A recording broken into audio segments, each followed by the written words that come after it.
Welcome, everyone, to our Thursday meeting.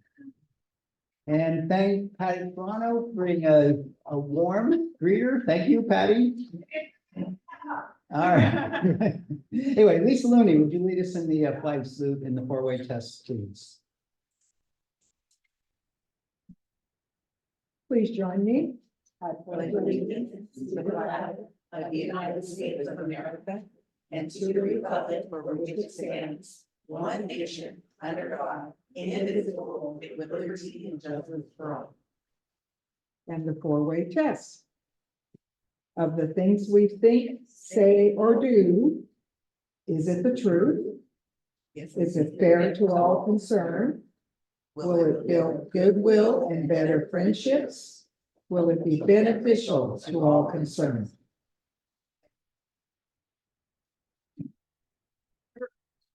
Yeah, we're gonna still talk about four-way test here, so we're gonna put it up there, a little visual demonstration. I think you'll like enjoy it. The four-way test has been a guiding principle for Rotarians and other community members since 1932. It's a simple but effective ethical yardstick for decisions or actions. Ray Stanford of the Rotary Club of San Juan Capistrano, California, has written an analysis of the structure and psychology of the four-way test that I would like to present to you today. What's fascinating about is the shift in tenses that happens halfway through the test. The first two statements are in the present tense. Is it the truth? And is it fair to all concerned? The last two shift to future tenses. Will it build goodwill and better friendships? And will it be beneficial to all concerned? Now, at first glance, this might seem an inconsequential difference in grammar. But dig a little deeper and you'll see that there's some psychology at play there. The present tense, a reality check. The first two questions ground us in the present moment. They ask us to assess the situation at hand. Is it the truth? Invites us to pause and check our internal compass. It's a call for integrity. When something is true, it's easier to foster global understanding and ethical conduct, values that resonate with Rotarians and others in our community. Is it fair to all concerned? Is a check on fairness and impartiality. Fairness is intrinsically linked to ethics and integrity.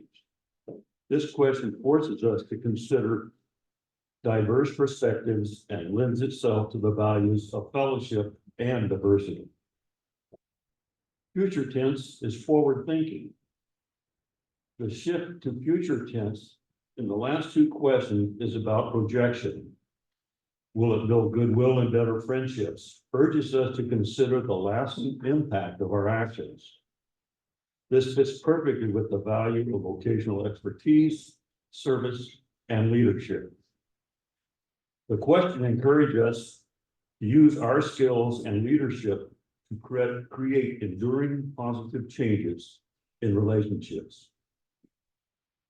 Will it be beneficial to all concerned? Propels us to think about the broader impact of our actions. It speaks to the perseverance needed to finding lasting solutions to systemic problems that focus in the future helps us to inspire courage and purpose in the choices we make. Now let's look at the whole package.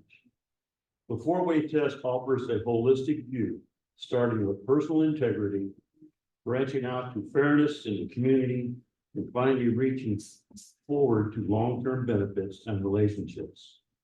It's a psychological journey that starts within and moves outward, grounding us in the present while guiding us toward a future of positive change. By applying this test, we're not just making decisions. We are engaging in a mental exercise that aligns with values of ethics, diversity, and leadership. It helps add meaning and purpose to our life and the lives to those in our community. So the next time we recite the four-way test, I hope you might have a little better understanding of the psychology and the real meaning of the four-way test instead of just four short sentences. Thank you.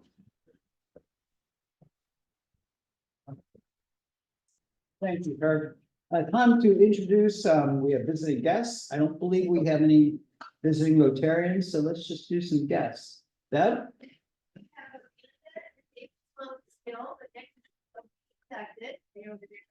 Yeah. Hey, Patty, would you like to introduce someone? Oh.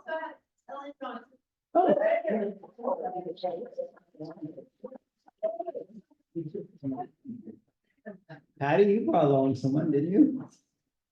Oh, Jerry's in the car. Oh, I saw him earlier. Okay, Mike. Yes, I have Bruce Keller, coming from Medford, he's the scorer in Medford and that's part of the Central Oregon scorer, and he's gonna give us the 2-minute introduction to the school. I don't know, I had 4. Let's do it during our announcements. Why don't you come up then? Winner. Yeah, very, very shortly. And then Brian Barton, Yeah. who has two guests. Well, we'd like to welcome you, and then why don't you introduce your guests? Or our guests? Representing the library is Amber Young, who's the grant in Williams, and Rebecca Stoltz, I'm the executive director of the Library Foundation. Yeah, but that's good. Okay, I think that's it. I don't believe I missed anyone.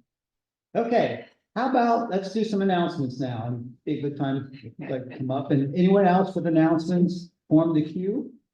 I was just. Why don't you do, speaking microphone. Hi.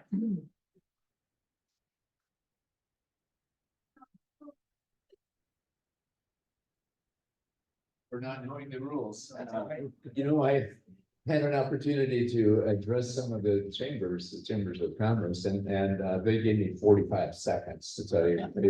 So I can go pretty fast. But anyway, Michael and I are mentors with SCORE, and SCORE stands for Service for Retired Executives, and our mission is to help small business.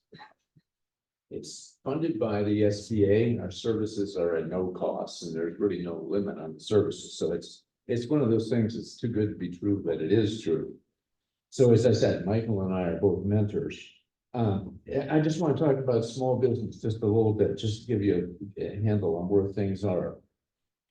Small businesses that are in America is anything but small. 99.9% of the companies in America are small businesses, and 8 out of 10 small businesses have no employees. They're sole proprietors. And they've added more jobs to the economy in the last 25 years than it's actually 2/3 of the jobs have been added in the economy in the past several years have been small business. So it's really a big thing. But the tough fact is 18% of them fail within the first year, and only 25% remain in business after 5 years. The thing about SCORE and the mentoring we provide, most of us are retired business executives, is that number, 25% after 5 years, if they have a SCORE mentor, that number jumps up to like 65%. So that tells you that it's a pretty valuable service. I'll just take a second, Jim.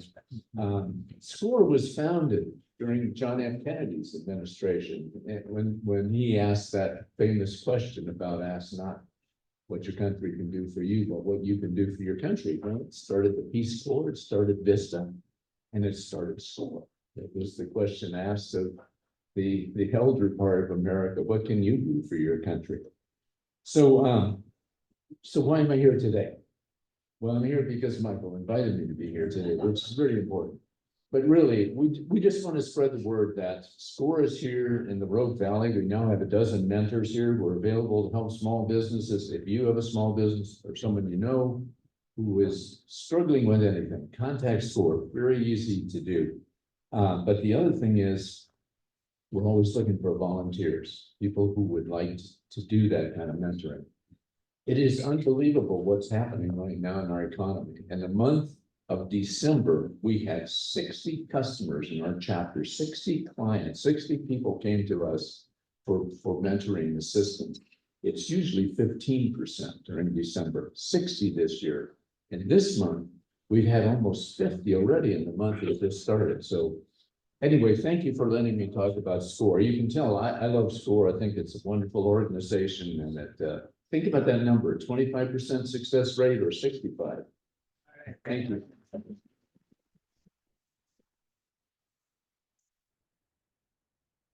Okay, just real quickly, I got two things going on here. One, I'm gonna be passing around the February sign up for greeter and pledge, four-way, inspiration, and sergeant at arms, and 50-50. So those categories are on here, and anybody that wants to sign up, do. And if you've never done one of those tasks, they're fun to do. And you might find out you're really good at it. So absolutely, you should do that. Want to talk about Mint again for just a moment. This is our group that go to Riverside Park and then over to Baker Park and then to Morrison Park and sometimes to Tussing. And I was over there again this morning. It was wild. It was wet. It was muddy. And we feed the people that are there with casseroles and with various things. Maslow's there with, and the food bank is there, and there's all kinds of food being given. And our job here with Rotary is to help with the food.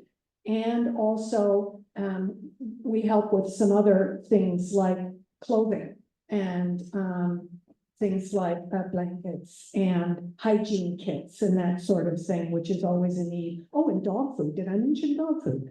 And that's a part of it as well. And that's what my part was today, was bringing dog food in little baggies over to the park for quite a few doggies there. We have 2 openings left for people to make casseroles during the month of February. So if you would like to do that, and I hope some of you would. John, are you wanting to do it? Okay, I'm going to give you the sign-up sheet for one. Yay. I've done it, and I plan on doing it once a month. And that's what I want from all of you, is if you would, don't sign up for more than once in a month, because don't burn out on this. And some people are making muffins, biscuits, that sort of thing. So I'm going to be passing that around too for anybody that would like to do it. And for those of you that have already done it, I mean, we've got a list of about 13 of you that are doing it monthly. And wow, it's wonderful. So yes, the need is there, and yes, they really appreciate it. And you're going to see in the paper, my last thing to mention is that you're going to see in the paper that they were filming today a guy named Gene Kelly. Ironically, his name is Gene Kelly, and may I say that he's 95, and he's out there doing it. Okay, thank you.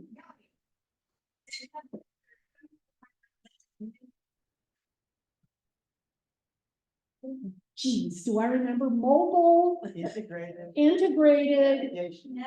navigation? Gee, that's it. And for those of you that are new to this, we are the food aspect and the clothing. We help with the clothing, gathering used clothes and that sort of thing. But there is also a mobile medical unit that comes every week, and Bruce Murray, who's a Rotarian and a retired doc, still keeps his license. He's part of that. And then we've got some nurses, and we've got a Cave Junction medical person that's also on board with that. So we are trying to cover many bases with this community, because guess what? It's large. Okay. Thank you.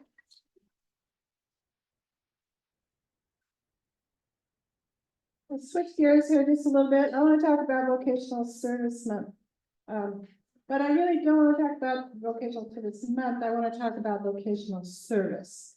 And how many of you have ever heard of Walter Reuther? Walter Reuther? 1, 2, 3, about 3, 4 people. Well, I just told you about him. So the reason you probably haven't heard about him is because you're too young. He was born in 1907, and he was the son of immigrants from Germany. His father drove a wagon, a delivery wagon drawn by horses. So Walter Reuther was an American leader of organized labor and a civil rights activist who built the United Automobile Workers into one of the most progressive labor unions in American history. And he didn't just do labor unions. He saw labor movements not as a narrow special interest group, but as instruments to advance social justice and human rights in democratic societies. He leveraged the UAW's resources and influence for workers' rights, civil rights, women's rights, universal health care, public education, affordable housing, environmental stewardship, and nuclear non-proliferation.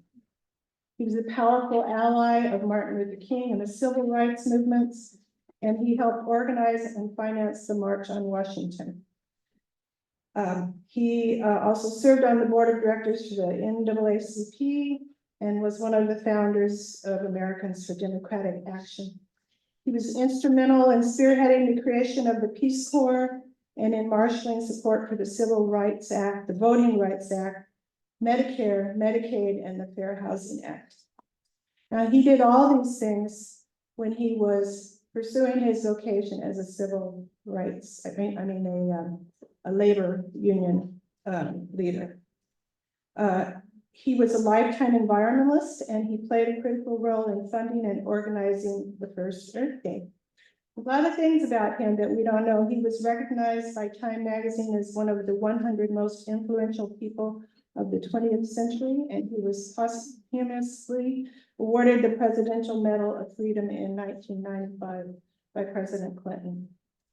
In his own words, Luther said this about vocational service: "There is no greater calling than to serve your fellow man. There is no greater contribution than to help the weak. There is no greater satisfaction than to have done it well." Thank you.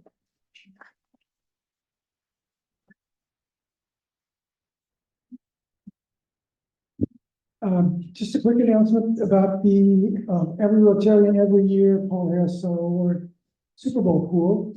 We have 10 squares left. If we go to a second pool, it's great to have everybody get involved in E-Ray, but it's possible that someone won't win because it's not likely you'll sell out the second pool. Remember, you can sign up today and put IOU and get a shot at those last 10 squares. If you're on Zoom or hearing this later, send me a text message or an email, and we'll see if we start up a second pool. So thanks very much for the, I think it's like 25 or so of you have already done your E-Ray, made your donation to the foundation, annual fund share, and gotten your squares. So thanks a lot. I just want to remind everybody that we're going to have a fellowship a week from tonight at Taylor Brewing on K Street. I sent out a P-mail and I asked you to RSVP if you do plan on coming. So just let me know, and hope to see a lot of you next week. Thanks.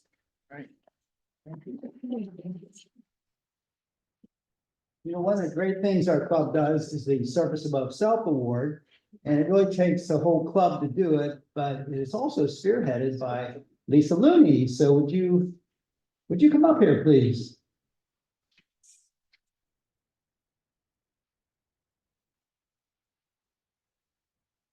This is the funnest thing for me because I love our students and there's such a future there, and I love to hear about it.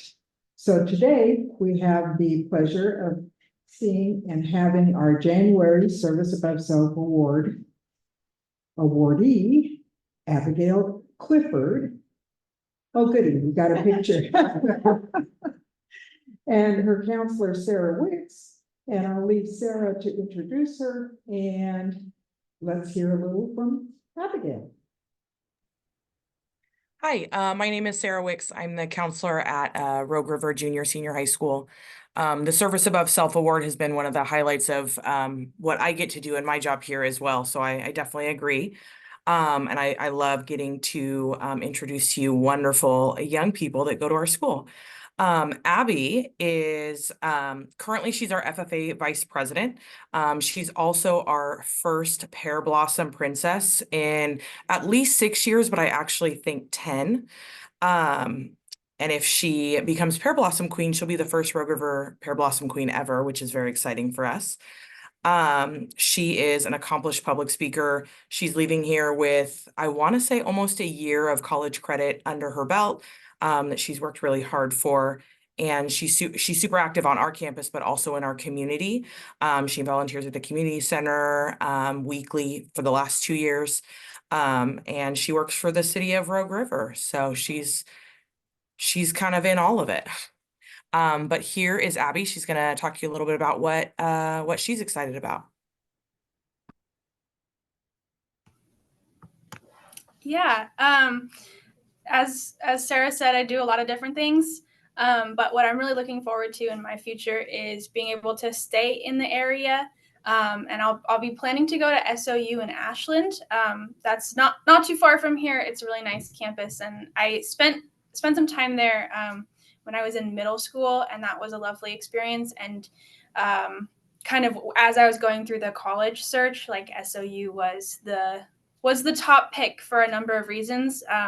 But mainly because they have a really, really, really good psychology program, which is what I want to go into. If I can help it, I'd love to be a mental health counselor of some sort, whether that's at high school or whether that's at an elementary school, or even just, being a college counselor. I think that that's really important, to offer opportunities for help in places that people won't always realize they want it or need it, or even ask for it. I think there's so much value to that. I also, while I'm there, I like to try a little bit of different things. And so I already love music, but I'd be interested in trying a music class there to expand some of my knowledge, as well as some business classes. That's what I'm hoping to get my minor in. My dad owns a coffee shop here in Rogue River, and it's just been so important to me to have that resource and to have that home away from home. Honestly, it's been a second area for me to be, and long term I'd love to own my own coffee shop and kind of carry the same coffee that my dad has, and just be able to keep that going. I love that sense of community and kind of building safety nets for people to spend time with one another, and just get to be happy and experience those things within the safety of their community. So that's what I'm excited about for my future. And I'm really grateful for all your guys' support. It means the world to me that I have a little bit that I can take off of my plate because of the support that your club does in recognizing students like me who aren't always recognized for what we do. And so I just really appreciate it. Thank you.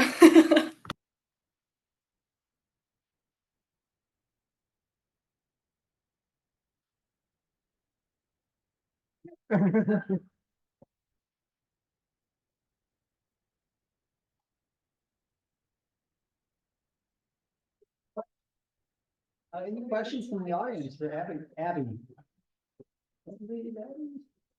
What animal does she use that she's an FFA with? You hear that question? Would you repeat the question, please? What animal do you use in 4-H or whatever? FFA. FFA. Okay, sorry. So I don't actually show animals in FFA. I'm more on the competition side of that, but my main competitions are soil and land judging. So we'll go out to a plot of land and there's pits dug in the ground, and we go and we texture that out and we see what the land is should be used for crop wise. I do public speaking. I wasn't able to do that this year, but a speech prepared and performed. And then I'm looking forward to participating in agricultural mechanics again this year, which involves identifying parts on a tractor, welding or metalworking of some kind, and then another practicum of that sort. Last year we did plumbing, and so it's just kind of similar things to that, but a lot of hands-on vocational skills that I get to partake in. Okay. Yeah, afterwards, favorite subject or speech was. What was your favorite subject or speech when you did some public speaking?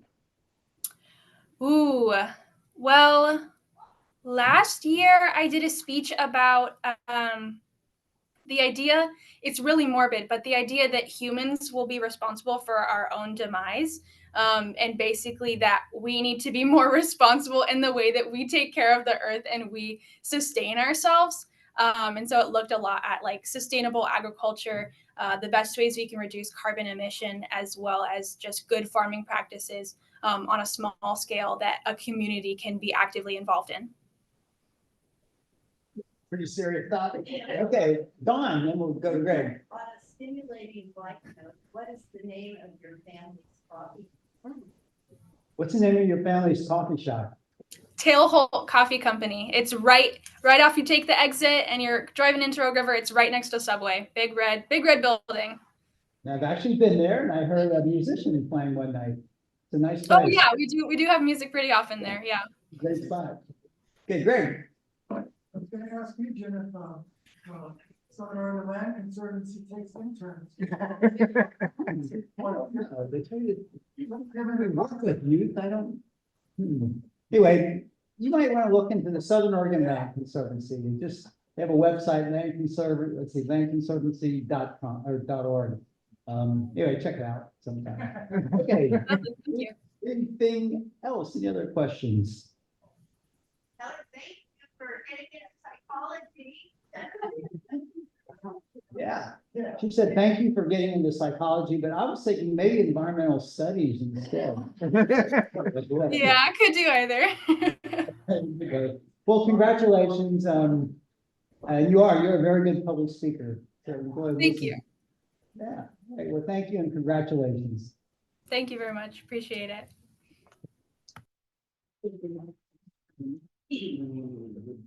Brian, would you like to introduce our guests? I have to follow that. Sorry, life's unfair. Yes, it is sometimes. Okay, I think I've been tasked with introducing the guests from Williams.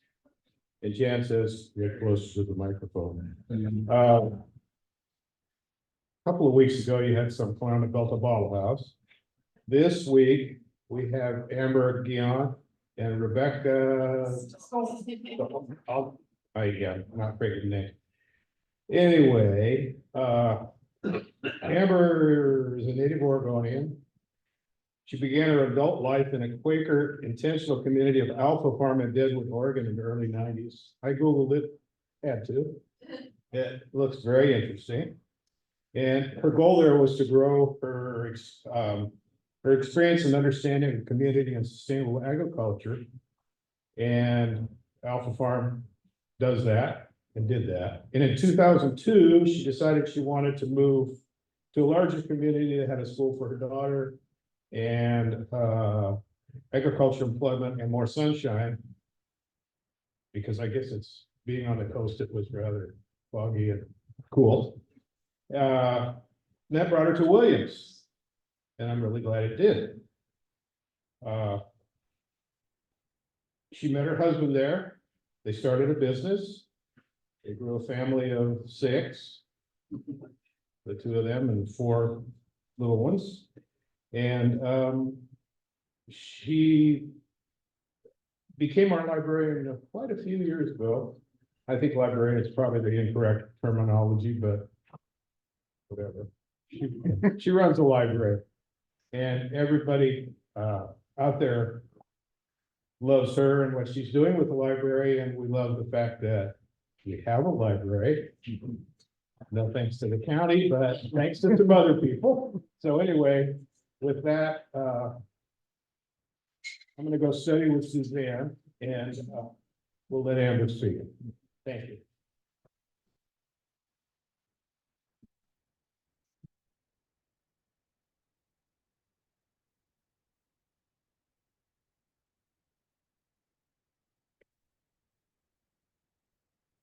a pleasure to speak to you today. My two favorite subjects in the world besides my kids are Williams and the library. So it all comes together here. And I'd like to also introduce Rebecca Stoltz. She is the director of the Josephine Community Library Foundation, which makes all things the library does possible.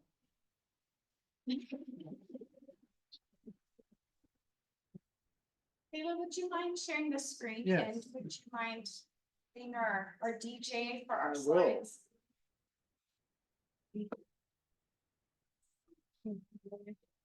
Oh. So as Amber mentioned, I run the Josephine Community Library Foundation. Microphone. Yes, thank you. And I get to work with Amber and all of the other staff at the library district. So a distinction between the two organizations is the library district runs the libraries and the foundation, we get to fundraise and support them. So all the funds we raise support the library through programs and of course our building projects. So we're building up to the cool reveal of all the Williams Library branch pictures very shortly. So we'll do next slide, please.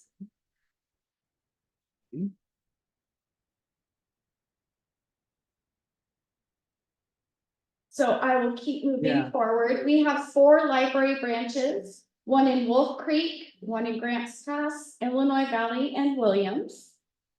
Next slide, please. And then a little history. I look out and I see so many library supporters in the room. So I'm just going to touch on this very briefly. In 2007, the county defunded our libraries and they were closed. And our community said not on our watch. And many of you in this room were instrumental in reopening our libraries. Our libraries were ran as a nonprofit for just at a decade. And in 2017, we were able to pass a library district. Woohoo, stable funding. Some of our district board members and foundation board members, of course, are in your club. Next slide, please. We could skip past this slide. I know we're all library supporters and everyone here has a library card, right? So with your library card, some of the online programs or resources that you can use are listed. There's Ask a Librarian. So if you don't have a chance to get into one of the branches, you can access these from your phone, laptop, or iPad. Novelist is always a good program if you're looking for that next good read. Mango, I just started using Mango languages, so we'll see in a couple months where I'm at with that. Planning another trip to the Philippines, maybe. Next slide. So our libraries are so much more than books. We have this great program called Library of Things, where you can check out things that aren't books, like laptops, hotspots, sewing machines, a guitar, a banjo. What other cool things do we have? We have story time in a bag, which is really great for families who they just want to come in and they just want to check out a whole bag of books on a theme that's appropriate to their age group. That is a big early literacy offering that we offer families. We have some robots and some tech that are very, very cool. A guitar and a ukulele. We've had families in Williams with kids who suddenly become interested in wanting to play an instrument, but of course, it's nice to know if your kid really wants to play that instrument before you invest in buying one. So those are a few things that we have in the library things. Next slide, please. So Josephine Link is an online database that's full of organizations in our community, and it is curated by local librarians. I really encourage you to check it out. If you know of an organization, I'm sure many of you volunteer for multiple nonprofits in our area. Check and see if you're listed. If not, it's free. You send the library an email with the information and they'll add your organization to the list. And again, it's curated by librarians, so we're double checking that all the contact information is always current. The website is still a good link and all of that good stuff. Next slide. Dolly Parton's Imagination Library. Now, all 4 Rotary clubs have sponsored and provided funding for these programs. It started in 2017, and as you see on the screen, very impressive numbers. Those are kids in Josephine County who get a book mailed in their name every month. And it's very cool to see the kiddos come in, they're bringing their extra books. We re-gift them to other kids in the community. We also have Jeannie who saves them from the post office and we find new homes. So thank you for doing that. And we do lots of book giveaways with the excess books. I think there's 128,000 books mailed since 2017. So that's fantastic. All at no cost. And when you imagine for a single family or just your working families, a book is $5 to $8. Those add up. 12 in a year. So this is a really significant program, making a huge impact in our community. Next slide, please. Here's a list of all the different types of programs that are often offered throughout the system. Next slide.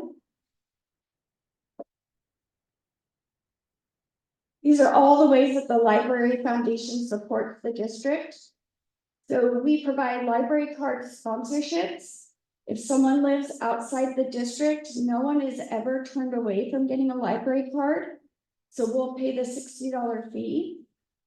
You can also annex your property in. Talk to me about that if you have any questions. And then Wolf Creek, the Library Foundation, we own that building. It's a beautiful building. It was built back in 2002. We have an amazing partnership with the Sunny Wolf Charter School. We are that school's library.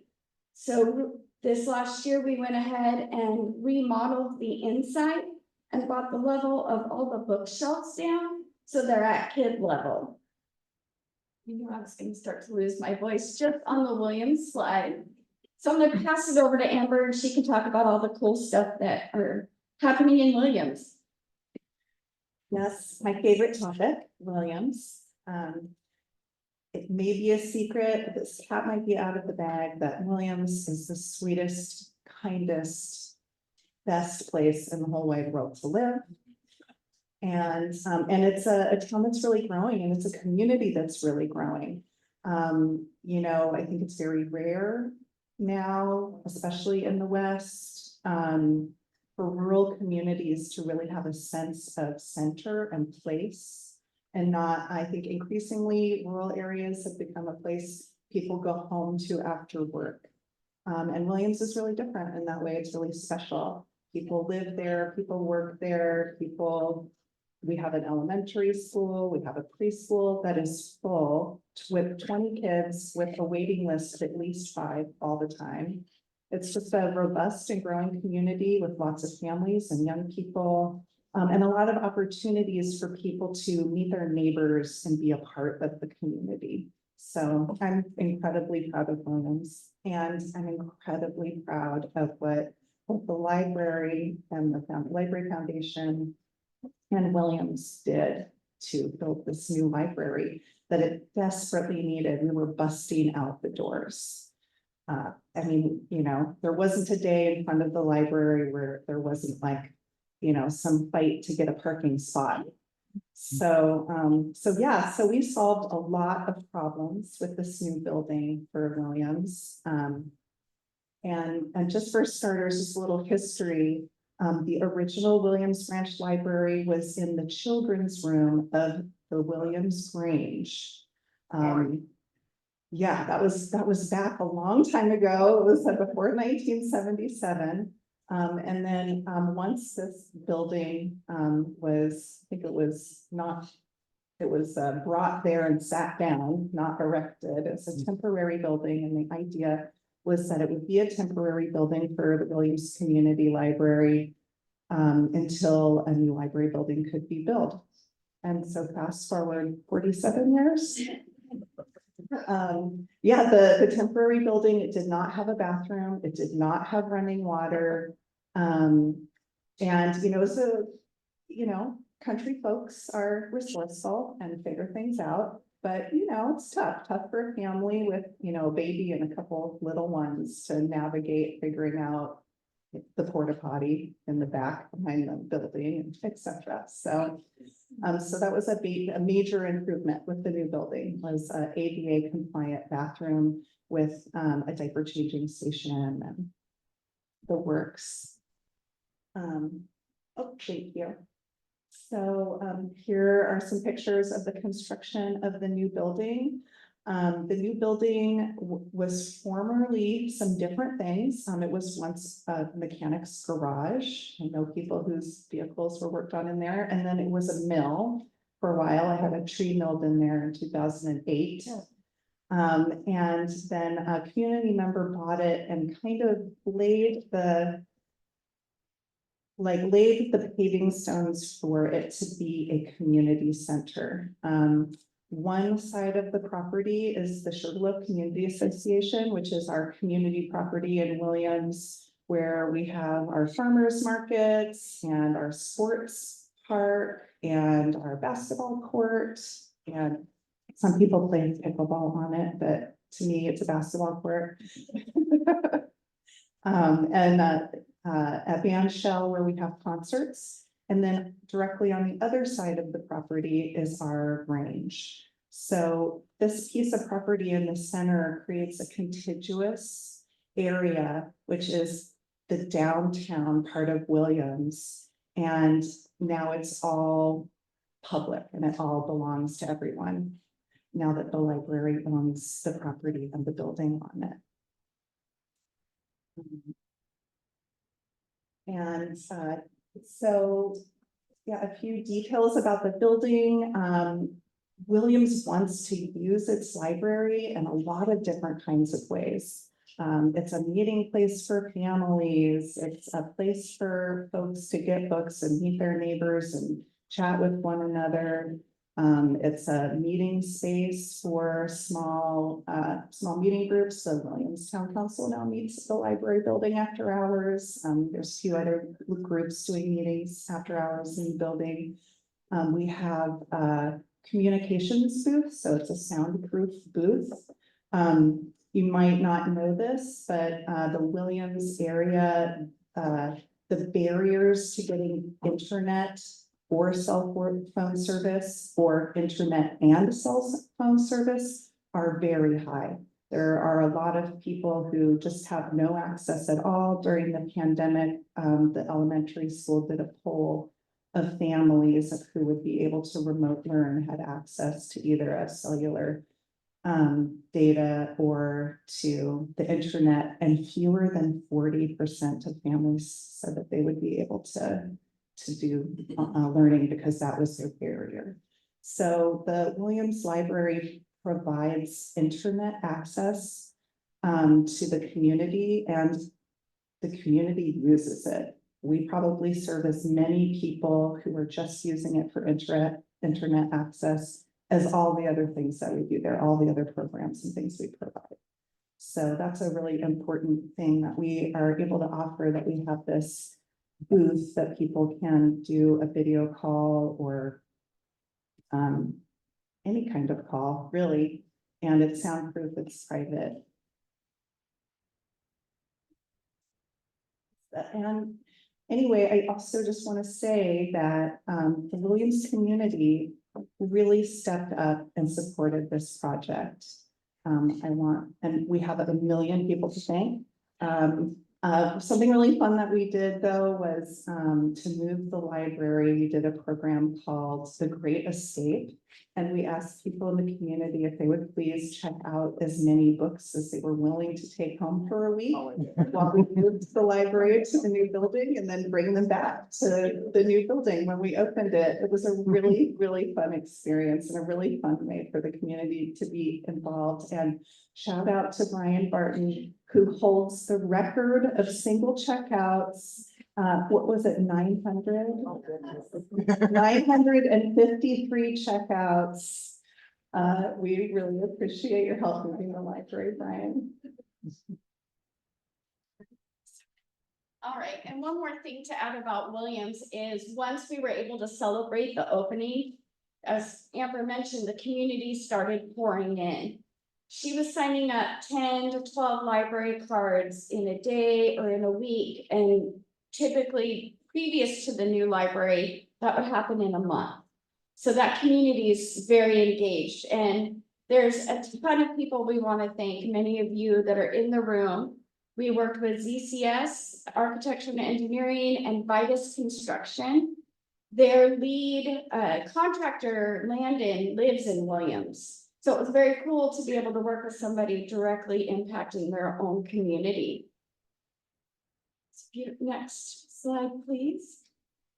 All right, so now to our other building projects.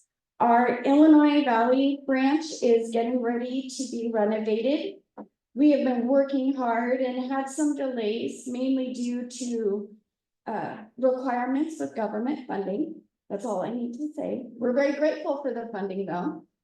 So we are going to start construction hopefully by March, and that branch will be closed for about 8 months.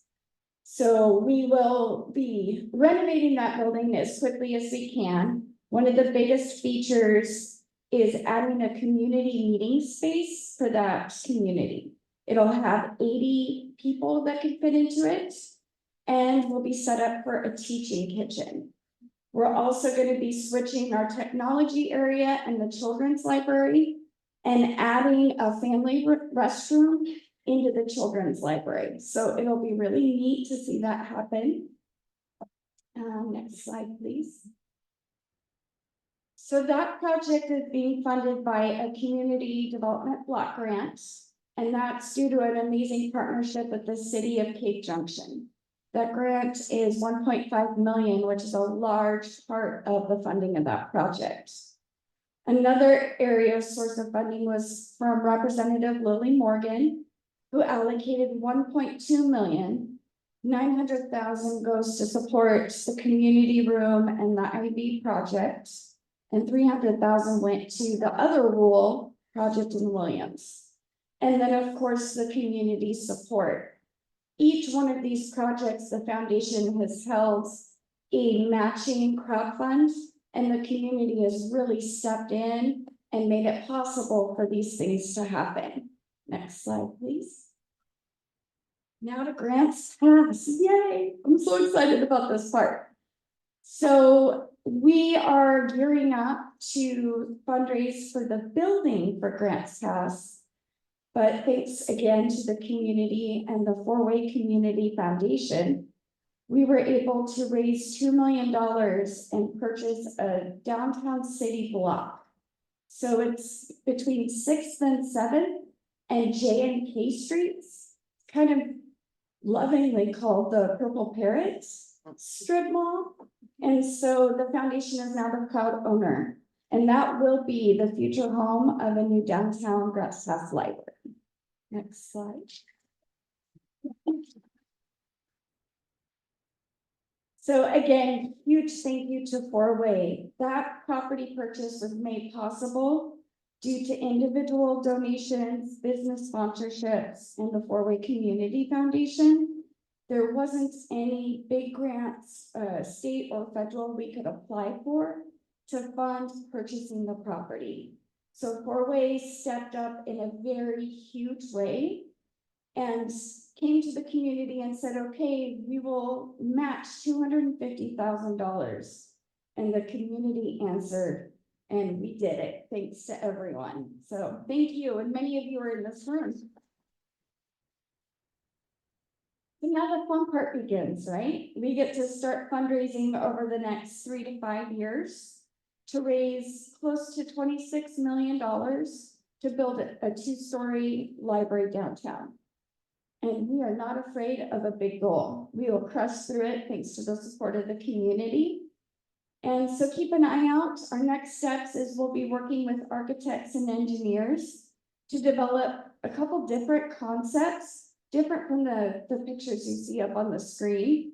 We'll be holding a series of community meetings in May and June, and we want to hear from our community. How are you going to use this space? What services do you see as a need? Library services specifically. And please attend those meetings and let us know. And of course, if you're interested in making a contribution or volunteering to help, I'd be happy to speak with you. I think that's it. Oh, and of course, over the last, well, since 2020, the Library Foundation has been able to raise $5.4 million to fund the Williams Project, the Illinois Valley Project, and purchase the downtown property. So big things can happen in our community, thanks to everybody kind of leaning in and getting the work done. So thank you.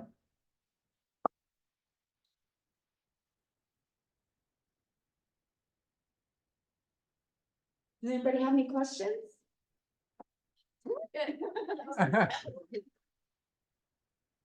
I'm wondering how the library might be addressing the legal issue of the couple that opted out of Grants Pass Library District. So I represent the Library Foundation, but with the library district, and I don't know, Gina Marie, since you're in the audience, it might be more appropriate as a board member for you to answer. Thank you. So the question is, how's the library district addressing the legal issues they're facing right now with folks trying to opt out? We have engaged with a lawyer. Right now, the circuit court, local circuit court has put a stay on the action until a judge can make a decision as to whether the county's order, was appropriate. And so we are working to address that, and hopefully we'll be able to have it heard on the merits of the case and have that turned over. But we are in the process of, working with legal. I could think it would be a terrible precedent, and especially, something that you might want to gather up, the people that might want to opt out of the school district if they don't have children. Right. Yeah, and so we are working right now. It's kind of a local issue, but we are also working very closely because we are a special district. We are part of the Special District Association of Oregon, and they're informed and kind of working closely with us because this would impact other districts around the state of Oregon. So. I speak. Any other questions? Yes. This is actually a question for Brian. Brian, did you read those 900? A lot of more videos. Oh. Is that it? Yes. Mine's not a question, but a statement, since you love Williams. As we all know, we've got shoes that fit. We're going to be providing a brand new pair of name brand shoes to each and every child in the Williams Elementary School in March. Yes. So one thing I did want to add really quick is that temporary unit that we left, the library district was able to donate that to the Three Rivers School District. And they are currently adding a bathroom and running water. And they're turning it into a preschool. So that little temporary unit has served so many purposes and will continue to serve that community for some time. Thank you.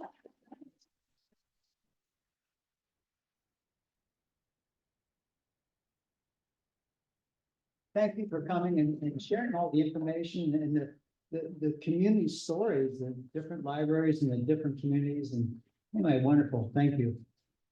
Let's see, where is our man? Lutz, Sergeant at Arms. You brought a file.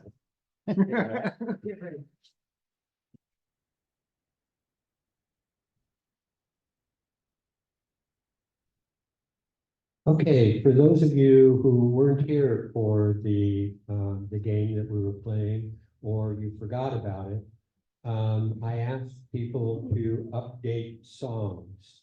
For instance, instead of Ringo Starr singing, I get by with a little help from my friends. it would be, I get by with a little help from dependents. And that classic on the road again becomes on the commode again. So anyway, got some good responses. Judy Vasker's not here, but she sent in porn in the USA. James Brown, instead of get up off of that thing, get up off of that couch. Love is in the air becomes what is in the air. But for those of you who are wondering what's happening with your taxes, Bela really took this to heart and went back to his office and spent probably the next 3 or 4 days doing that. So he gave us Bob Dylan's Like a Kidney Stone. Sammy Hagar, I Can't Drive Because I'm 75. Led Zeppelin, Elevator to Heaven. Pink Floyd, Wish I Could Hear. Dave Moody put one in, Kelly's husband, which I can't read because it's basically updating it updating Hooked on a Feeling in terms of a prostate exam. So my winner, however, goes to someone who not only redid the title, but rewrote the whole damn song. And guess who that might be? An overachiever, right? It's our resident overachiever. We're getting him some help, by the way. We signed him up with a group called On and On and On. But what I'd like to do is have Doug and our music director, Kelly, come up and do the song.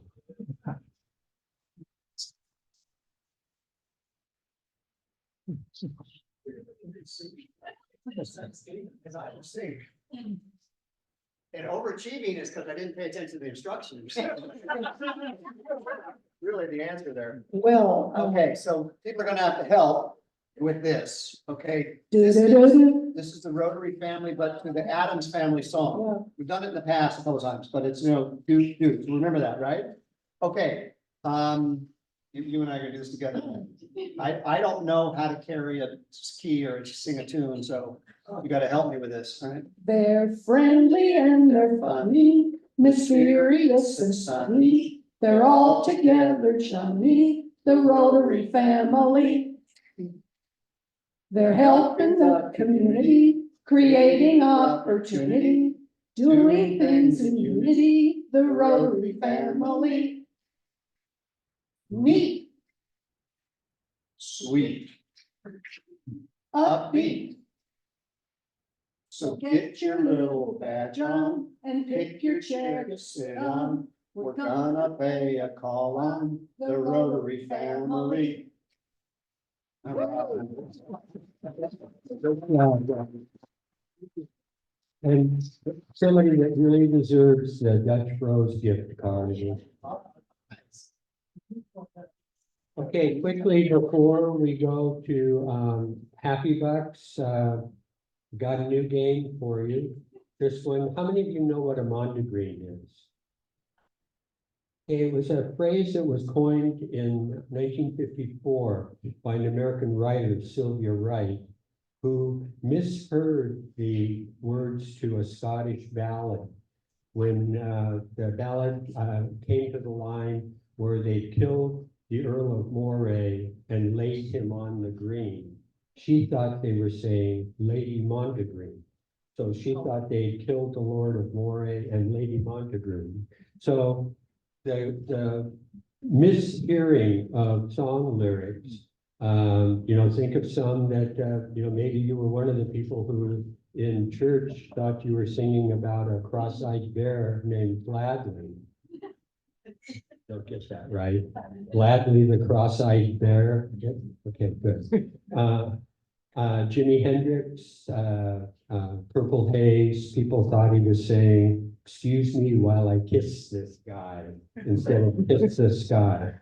So what I'm asking you to come up with is not some that are already out there. And that's easy enough to look up on YouTube or something of that sort. But think about a time where you misheard the lyrics to a song or something of that sort. Again, best one gets your Dutch Bros gift card. I think I'm on when, Kelly, next is the 22nd of February, something like that. So by then, just send me an email, okay? All right, let's go to Happy Bucks. Janie. I'm sort of cheating here. This is actually an announcement, but okay. So this is the KOBI reporter, Lauren Preto, and she's over here today doing a story for our news tonight about Dutch Bros corporate offices leaving and moving to Arizona. So if any of you here today have thoughts or feelings about that happening, she'd love to talk to you right after the meeting to do a little interview and get a quote from you. Thanks. Shoot, all this time I thought she was covering me. Anybody else? Happy Bucks, come on. We're not leaving until we get at least 5 more Happy Bucks. All right, Bev, good.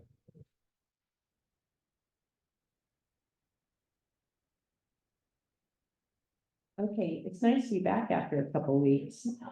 And I'm just happy we got this, and I don't know if you were here since then, but we got to spend a week up at Maddie's helping her with her new house, and it was a ton of fun. And she's also the student above self, such a well-rounded young woman. I was just really happy to see that presentation, the library presentation too. Yeah, she should definitely sign up for the speech contest when we have it. I'll put in a happy bug. We finally celebrated Christmas this last weekend because we were waiting for my brother to be able to come down from Eugene. And he made it safely despite the crazy weather that Eugene had, and he made it back safely on yesterday, I think. But it was nice to spend time with the family and finally have Christmas. Anybody else? Okay. I'm having a late Christmas with my mother this weekend. She lives in Southern California. She's driving all the way up here to come see me since I had to work Christmas Day. So we're going to Lake of the Woods for the weekend.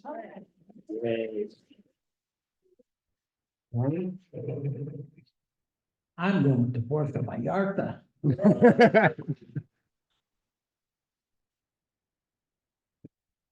My happy buck is for the climate. It's the climate. My daughter sent me a picture of the thermometer over in Redmond. It was 0 degrees. And I was out walking in All Sports Park in my shirt sleeves that day. So. Anybody else?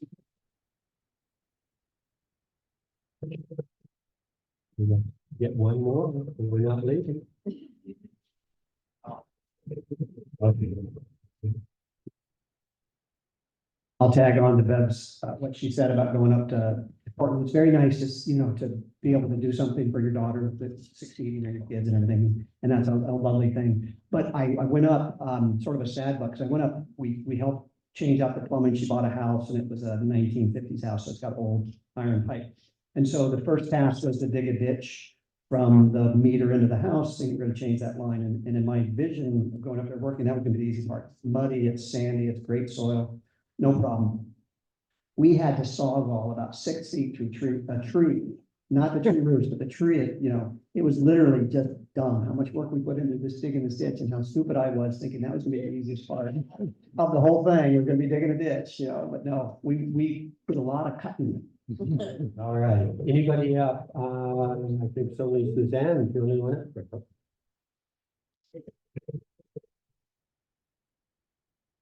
I would like to thank everybody for this idea of having happy bucks. What I'd like to mention is Amanda and I are still recovering from coming back from Portugal. The time difference is amazing what it does to But what I noticed over there is that they're very kind people. And they accepted the fact that our Portuguese was lousy. And they allowed us to learn about their culture. And one of the meetings that I attended here, communication was an important thing. And I think international communication is the next step that I'm glad that we're able to do.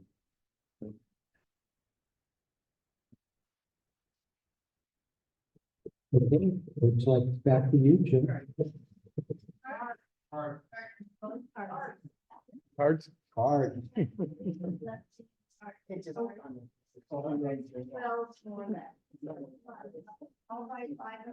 Are they in here or are they in the box? Here they are. Oh, there's also the box, but.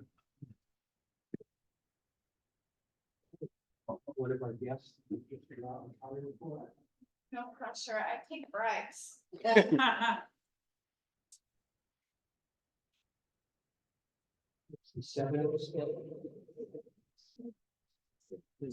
have it.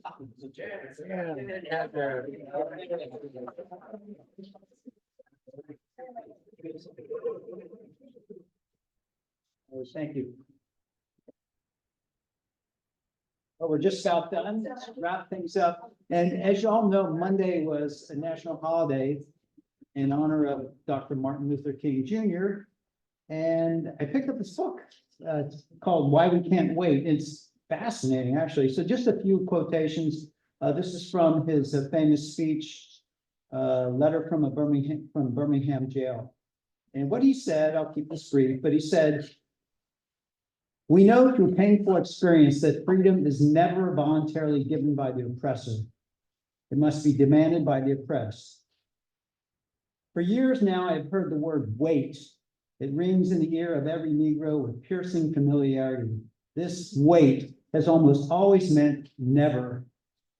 We must come to see with one of our distinguished jurists that justice too long delayed is justice denied." Thanks, everybody, and have a good day.